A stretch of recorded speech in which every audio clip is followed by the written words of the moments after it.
अभी के लिए नहीं, वो जो वन में वो प्राचीन काल में जाया जाता था। अभी वर्तमान में शिला प्रभुपाद आगे किसी तात्पर्य में लिखेंगे या लिख चुके हैं इस में तृतीय स्कंद में ही कि वर्तमान संसार में बन जाने की जरूरत नहीं है।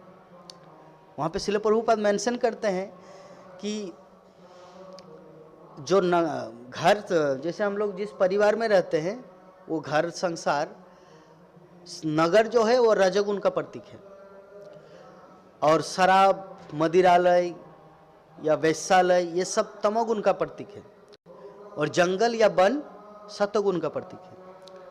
तो हम लोग घर परिवार नगर छोड़ के क्यों जाते कि रजोगुण से सतोगुण डेवलप हो।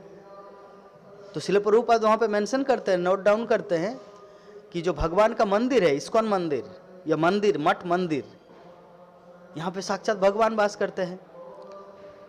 तो जहाँ पे भगवान वास करते हो तो शुद्ध सत्य स्थान प्लेस है, तो वन से भी महत्वपूर्ण है मंदिर आना।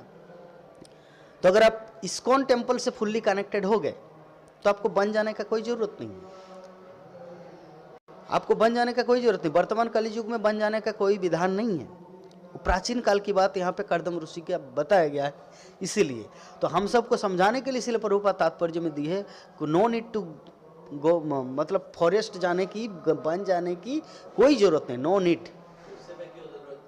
उस समय जरूरत था क्योंकि उस समय उतना परिवेश जो है, जैसे अभी हम लोग मोबाइल के माध्यम से लेक्चर सुन सकते हैं, जहाँ पे भक्तगण प्रवचन दे सकते हैं वहाँ जाके सुन सकते हैं, लेकिन उस समय तो घर घर में प्रवचन का सिस्टम नहीं था, घर में टीवी नहीं था। कहने का मतलब है कि एग्जाम्पल देके बता रहे, जैसे महाराज रहुगण कहाँ रहते थे, बिहार प्रांत के किसी जिला, किसी जगह में राजा था, और वो भागवत कथा सुनने के लिए जा रहे थे गंगा सागर, पालकी में लेके उनको ले जाया जा रहा था। बिहार के प्रांत से गंगा सागर जा रहे थे पालकी में लेके भागवत कथा सुनने के लिए, बीच में मिल गया जड़ भरत। तो जरा सोचिए उस समय भागवत कथा कितना दुर्लभ था। तो इसीलिए अगर घर परिवार से वो मुक्त नहीं हो जाएंगे तो जहाँ जहाँ भागवत कथा हो रहा है, जहाँ जहाँ भगवान की कथा हो रही है, वो तो सुनने के लिए वो स्वतंत्र नहीं होंगे ना। घर में बंधा तो व्यक्ति, उनको इनकम करना है, परिवार को पालन पोषण करना है, तो अगर वृद्धावस्था तक तो उसी में फेरे में रहेंगे, लेकिन जब वो घर परिवार छोड़ देंगे तो स्वतंत्र रहेगा।